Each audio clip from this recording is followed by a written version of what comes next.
All right, welcome back to the Bitfinex live stream. I'm your host, Ricardo Martinez. Today we're broadcasting live from the Plan B Forum in El Salvador, and it's my pleasure to be joined by Stefan Wilmarth, who is a professor of Bitcoin, as he explained to me just a few moments ago.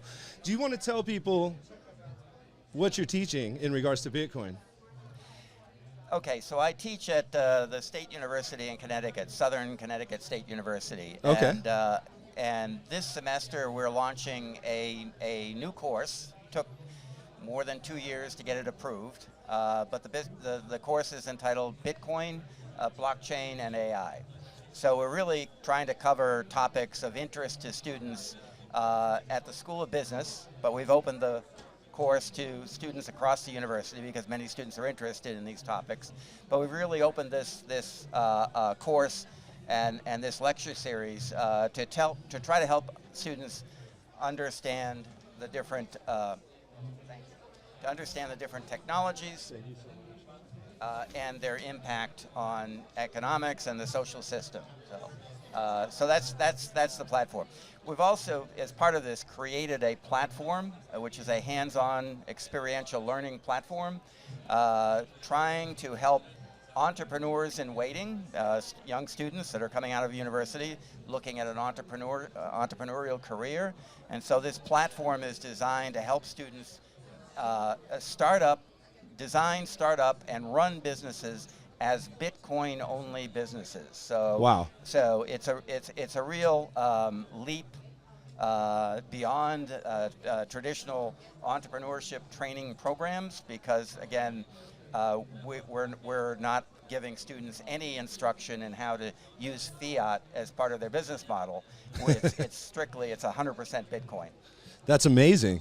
So one of the more interesting things you just told me before we started the interview was that you're working with the local community here in El Salvador and on circular economies, like both here in El Salvador and in Connecticut. How what's that link? Can you explain it? So the genesis of this what we call the Bit Café project at Southern Connecticut State University, the genesis of that was the Bitcoin Beach circular economy model, that's been developed here, and of course, its evolution into Bitcoin adoption in the country of El Salvador. Yeah. Is of course now front and center on the national dialogue, or the global dialogue of the concept of circular economies. As we get into talking about clean food and sort of expunging from our lives, these sort of the supply chains, complicated global supply chains that run in one direction only. They start with a producer of some kind, and then they run through global supply chains, because most of our stuff is not produced domestically. It's produced in China, it's produced in India, it's produced somewhere else in the world. Yeah. And then through the supply chain, it ultimately ends up in the hands of a consumer. And then the end of that, of course, is usually a shareholder. So if we're looking at coffee, for example. Coffee is produced in local, in regions where the production is very good, and then it's sold to Nestle, Starbucks, Walmart, any of the big importers or exporters of coffee, and then goes through that supply chain where many hands touch it, and many people take a tax or a rent off of that until it finally gets to the consumer, and then ultimately, in the case of Starbucks, they used to be a high-flying stock. They're no longer a high-flying stock. But in the case of Starbucks, the shareholder. And if you break down, let's say, a $5 cup of coffee, for round numbers, but let's say you spend $5 on coffee at Starbucks for whatever brew you're getting. Yeah. And 13 cents of that goes back to the farming community that produced it. 13 cents. $1 of that $5 will go to the shareholder account. And then in the middle are all your other costs and middlemen who take their cut. In our case, we're trying to do a peer-to-peer model where Jorge Cruz and his Churrito, Tierra Bendita coffee production and processing operation we will send at the point of sale, when our consumer buys a cup of coffee, at the point of sale, $1 will go back to the farm instead of 13 cents. We pay our baristas, we pay our operating costs, of course, and then $1 goes into a Bitcoin reserve fund.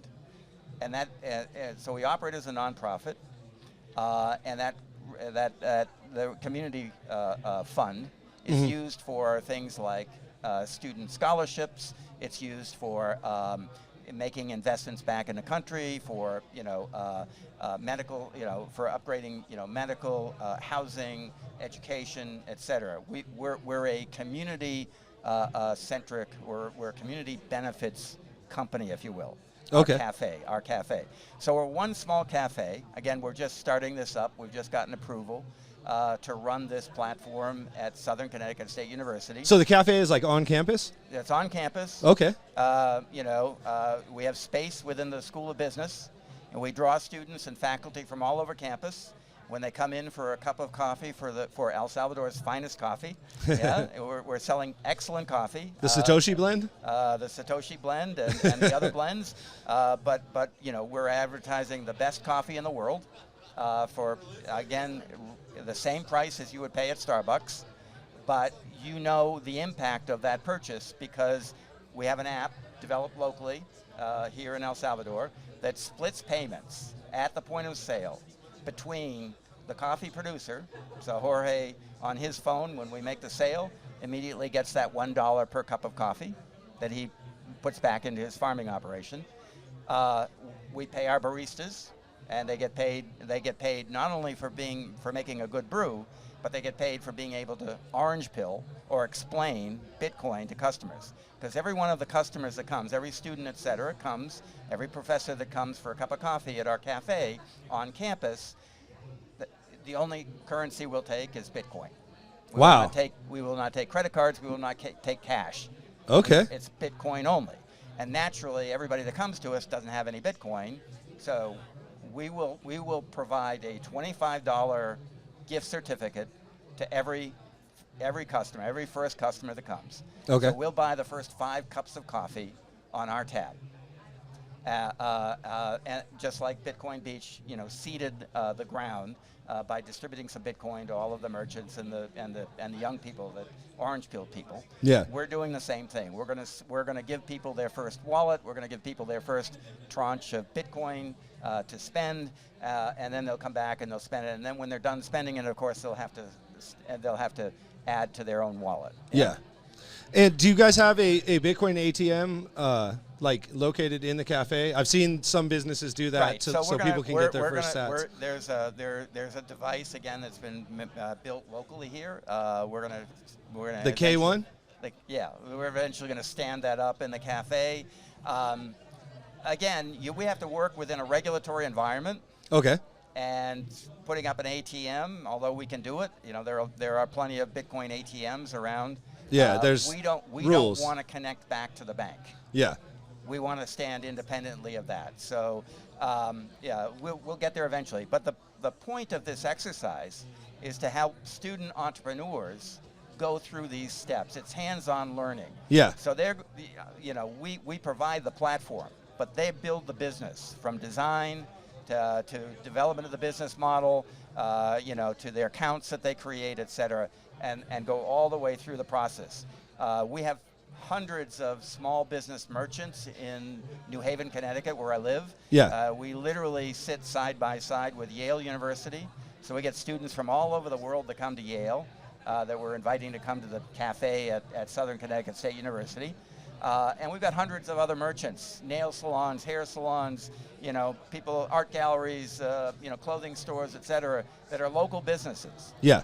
And so we're inviting them to come in, the community to come in to learn about Bitcoin and how to get Bitcoin up and running in your business so that you can follow this model of circular economy. Again, circular economy is the key economic concept that we're teaching. Most people, if they understand any economics at all, understand the economics of global supply chains, maybe, or they understand, economics at a higher level, Keynesian economics or whatever. What we're trying to teach is this network or this concept of a circular economy where producers and consumers come together, so you know when you buy that coffee exactly where it came from. We can trace it through blockchain all the way back to the bean in your cup. Yeah. Yeah. So that's we can amazing. trace it all the way back. And we build a relationship with the community that produces this. So we know the impact of the purchase of the coffee. We can see it. We have a screen up, a digital screen where we record the transaction. Okay. So that when Jorge receives the transaction here in El Salvador, he can give a thumbs up to the consumer that just bought his coffee. And the consumer knows exactly the impact of their purchase. Yeah. You can't do that at Amazon. You can't do that I think that would probably be a world's first. I can't think of anything that you can do that You with. can't do that with any other commodity that you buy or any other item you buy at the store. You don't know who touched it, who produced it. Yeah. We know exactly peer-to-peer who touched it because we split the payments out to everybody in the middle, including the barista. And it's instant because it's Lightning Network, right? And it's Lightning Network. Yeah. So it's a Lightning transaction split out to all of the recipients in the process, all the people that actually had a hand in giving you this excellent cup of coffee. That's so amazing, man. How hard was it to orange pill the university on like this idea for the project? And you said it took 2 years for them to give you approval. Yeah. Was it a difficult sell? It's a journey. Yeah. It's not finished because there's a lot of pushback. A lot of push. In the beginning, this had to be sold to faculty senate and then to the regents that oversee the public university system. Okay. And there was a lot of pushback. There was a lot of negativity. There was a lot of, you can't do this. I mean, is this money laundering? Is this is this criminal activity? Because all the FUD that's created around Bitcoin, particularly in the U.S. over the last 4 years, even before the Trump election, we were able to get some breakthroughs to convince people that this is just an application of technology. It's important to these students who are, thinking about what they want to do with their lives and their careers, to think forward and not to teach things that are in the rearview mirror because they're not going to be applicable to what their journey is going to be. Yeah. You got to skate to where the puck is going to be. So it's a continuing process because there's not 100%. In fact, there's not even a 5% buy-in yet. This is an experiment, and like any experiment, it can be smothered in the crib. But we're going finally. Yeah. How long has the cafe been in operation? Like, when did you guys open?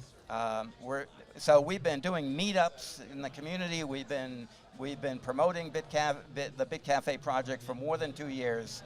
This is when I go back in next week, is our first class and our first semester running this platform. But it will be a continuous platform, be up and running, through the semester, through the summer, and then continuing, assuming that they allow us to continue to do this and we don't run into any issues down the road. But it'll be a continuous platform at the university, operated as a nonprofit business. Yeah. So we're not. We generate a profit, but that goes. But you reinvest it into the community, like you explained. Back into the community. Yeah. And so we reinvested in scholarships for needy students at the State University. We do education projects back here in El Salvador. We try to partner up with educational partners like Mi Prima Bitcoin, et cetera, and so that we can do these healthcare projects, water treatment projects, et cetera. Whatever our community. And again, we're very democratized. So our community of customers and students, operators, et cetera, all participate in the decision about how we will use that reserve fund. Yeah? Yeah. That's super cool, man. Are you guys like the first of your kind, I guess? Like, is there anyone else doing anything like this in the U.S.? I'm proud to say that this is the first university sponsored in the U.S., the first university sponsored, I say, because they give us the space and they allow us to do it. It's the first university platform for running or for developing and running a Bitcoin-only business. There are there are now universities teaching concepts in Bitcoin. Or like blockchain fundamentals and stuff like that. And fintech, and but it all gets rolled up into, other altcoins, et cetera. It gets rolled up into other things. There are universities teaching it. There are a couple of universities doing research in this. But we're the first one to actually provide students with a hands-on experience with Bitcoin-only businesses. Yeah, that's amazing. And are other universities paying attention to the work that you guys are kind of pioneering with this project? If they aren't now, they will be soon. Nice. Yeah. I wanted to change the subject a little bit. You mentioned that you have quite a history here in El Salvador. You've been here 5 years in a row, right? So I've been doing work in Latin America in fintech. My career as an educator, as an educational entrepreneur, has taken me around the world. I did 8 years I've done 25 years in the U.S., but 8 years in China, a couple of years in Italy, a couple of years or a year in the Middle East, and back in 2016, 2017, I started coming to Latin America to the INCAI School of Business in Costa Rica. Okay. Where we set up a fintech lab. Okay. And then I started a fintech institute at the University of California at Berkeley, the Haas School of Business. We set up the first fintech fintech institute at Berkeley, and then we set up a fintech institute at the Drucker School of Management at Claremont Graduate University in LA. Okay. So all of that work brought me to Latin America, primarily to Costa Rica, Panama, when the Bitcoin law was passed. And my journey in Bitcoin, by the way, was like most people. I kind of came in at the macro level, looking at all of this fintech, decentralized finance, coins, the tokenization, ICOs, the initial coin offerings, et cetera. I was trying to study and understand all of that. And Bitcoin, I read the white paper, didn't understand it. Took me a 4-year personal journey to understand Bitcoin as a unique, as a unique digital currency. Yeah. And all of the history behind that, back to the cyberpunks, back to the national security interest around encryption, unbreakable codes, etc. Took me a long time to actually do all that research personally, study it, go down the rabbit hole, and be comfortable with Bitcoin. When Bukele passed the Bitcoin law in late 2020, within 3 months I was on a flight here to El Salvador because I wanted to see with my own eyes and feel with my own observation how Bitcoin would impact this society in El Salvador. It was the first nation state, to Bukele's credit. He got a lot of pushback. It was a bold initiative. Yeah. But I had to see it for myself and feel it. I've been coming back every year since for extended periods of time, at least a month every time I come back. I've met most of the people in the local Bitcoin community. I was at Max and Stacy's Bitcoin Invitational Golf a couple of weeks ago. And so I've been coming here and observing and reporting back, to my institution, but also to other people in the educational network that I work with, the progress that this country has made. And again, it's not been just the currency initiative, the Bitcoin initiative.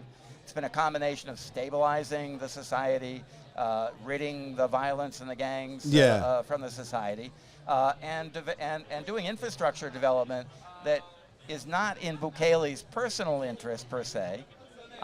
It appears very much that President Bukele actually cares about his legacy beyond his presidency, and how El Salvador, recaptures its culture, its civilization, its contributions.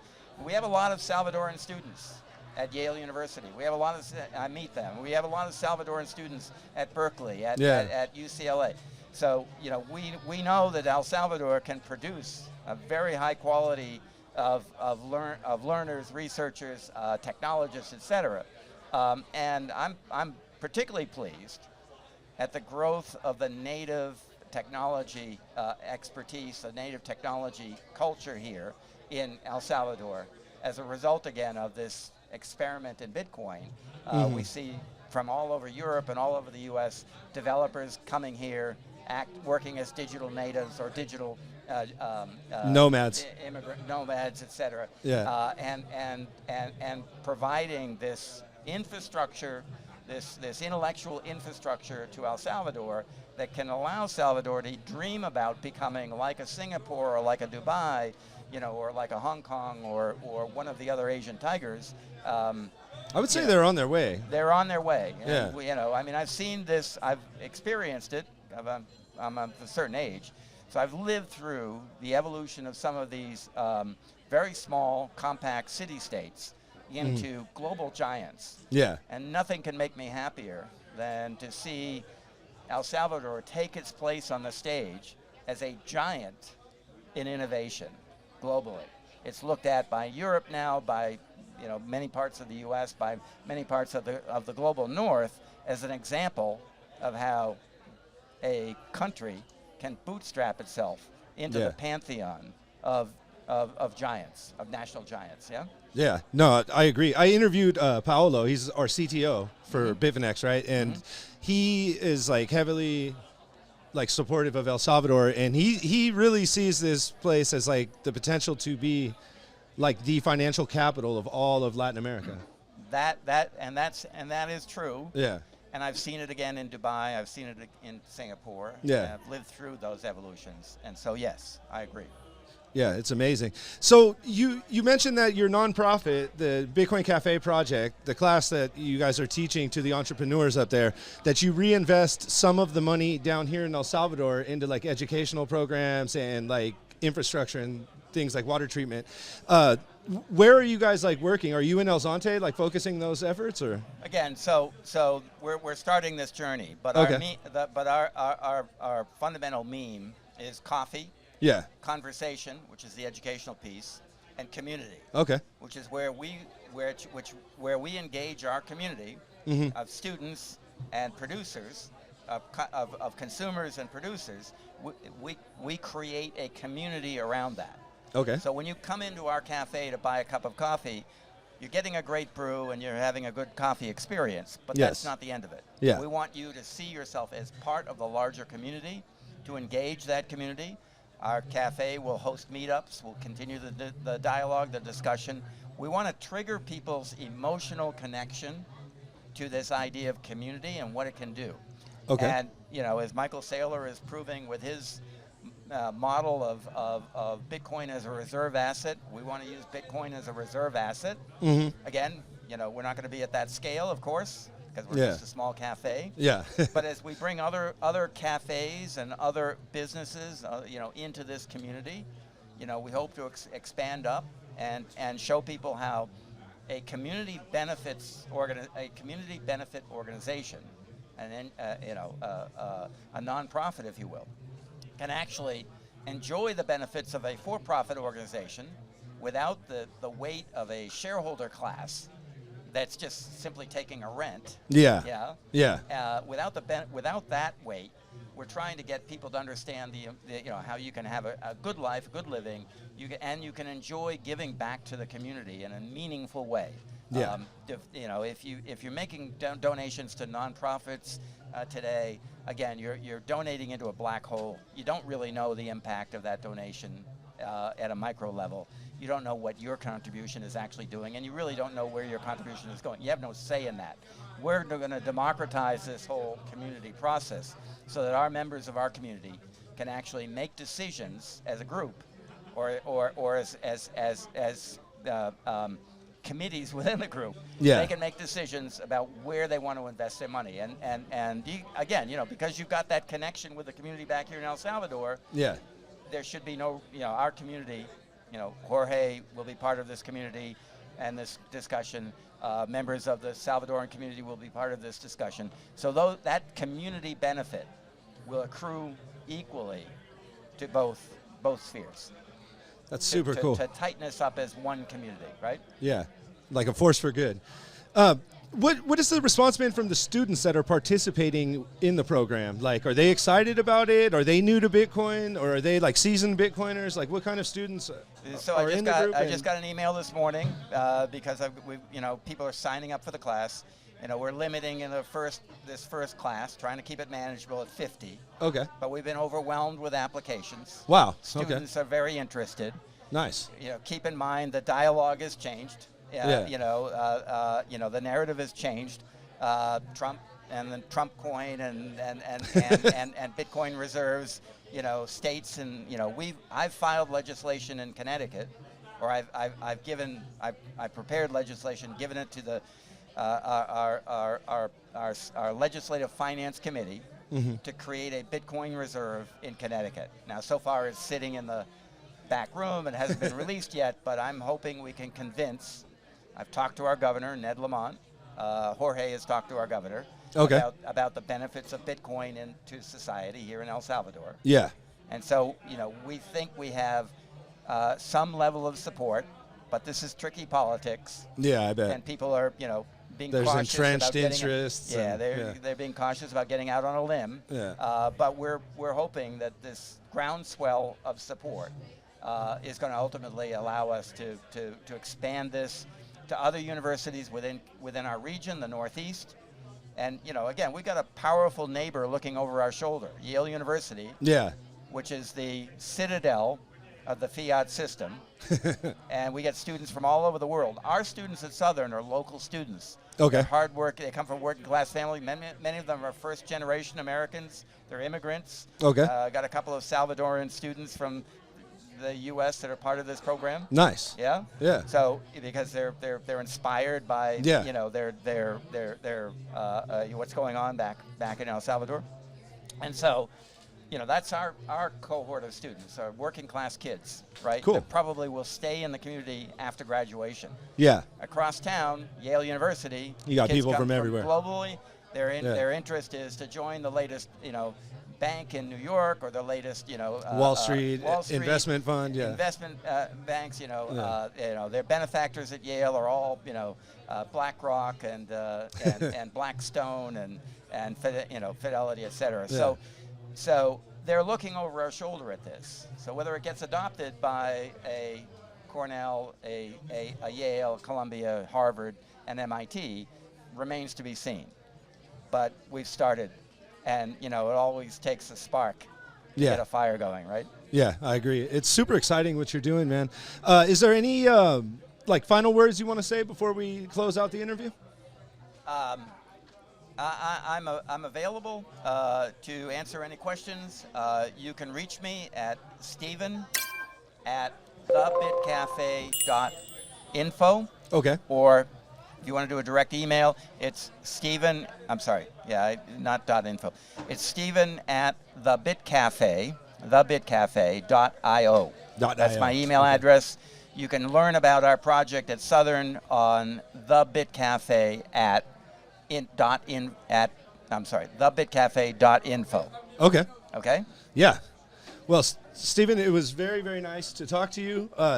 I'm really excited about your project. You guys are really spearheading Bitcoin adoption in a formal educational setting, which to me is very, very inspiring. Yeah. Well, hats off to Jorge Cruz and Chirito and the work that he's been doing on all fronts here locally. Yeah. And sticking with me through several years of really hard work and sometimes frustrating false starts. Yeah. But he's stuck with it, and so my hat's off to my friends here in El Salvador who have been supporting what we're trying to do and giving me encouragement to keep up the fight to bring this to fruition. Yeah. Thank you.